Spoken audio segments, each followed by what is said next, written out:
Thank you for joining us, and again, a warm welcome to the program.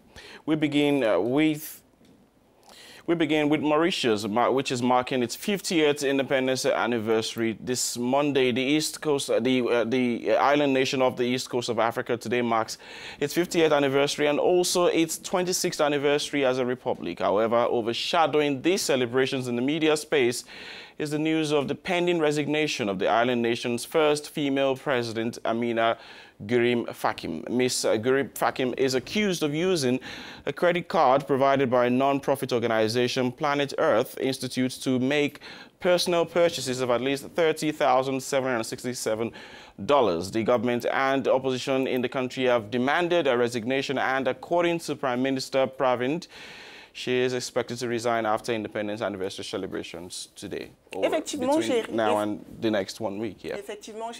Exactly, Jerry. These celebrations will have a bitter taste for President Ameenah Gurib-Fakim, who is currently the only female head of state in Africa. When elected as the head of the country in 2015, she promised better governance. If she does not recover from this case, her political career will now have been brief.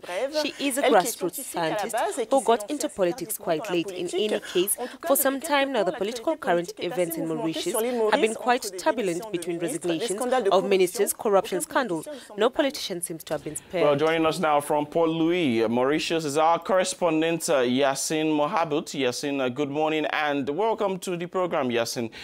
Many African presidents, if at all, will step down. Usually they do so over gross corruption allegations and misuse of office. In this case, we have a situation in Mauritius where a president is accused of using a credit card from a charity to buy jewelry and monies which she says she has returned. But beyond all of these allegations, Yasin, who would you say President Ameenah Gurib-Fakim is?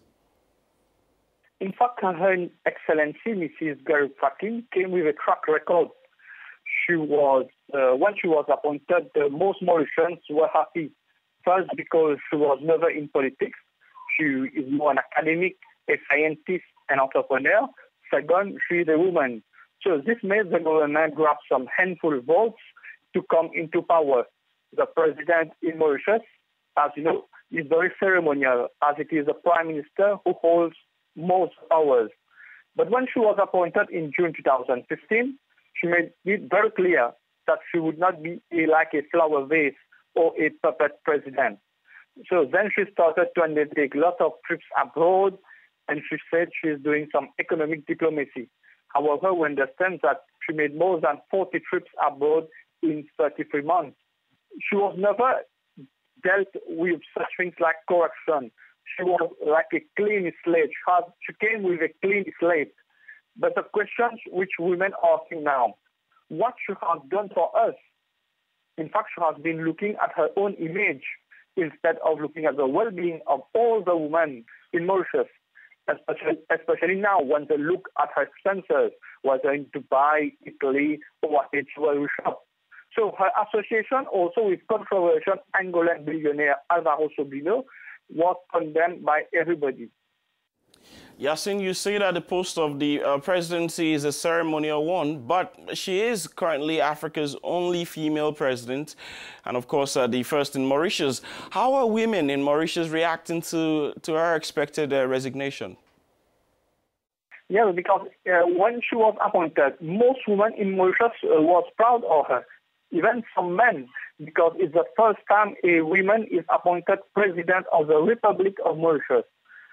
But afterwards, when they saw her trips abroad, now her expenses, her lavish life, so they put questions, like I just told, what has she done for us?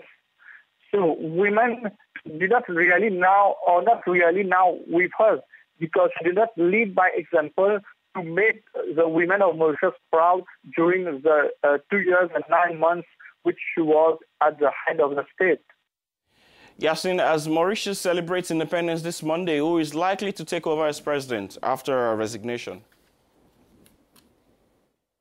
As I said, the role of the president is more ceremonial in Mauritius.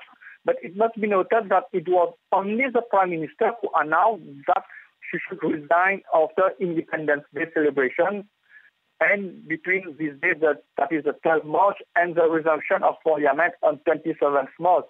So if she resigns in between these dates, surely the Vice President will do the interim. The government will afterwards appoint another full-fledged president, and who may come also from the Muslim community, because we have to look also as Mrs. Gurib-Fakim is a Muslim, so we must replace her by someone from the Muslim community. So there are names which are being cited actually, but there are nothing concrete in this. Well, we will keep up with the story in order to get the very latest, and when indeed a new president will be named, if everything goes as mentioned. Yasin, thank you for joining us on the program this morning. Yasin Mohabut, African News correspondent, Port Louis, Mauritius.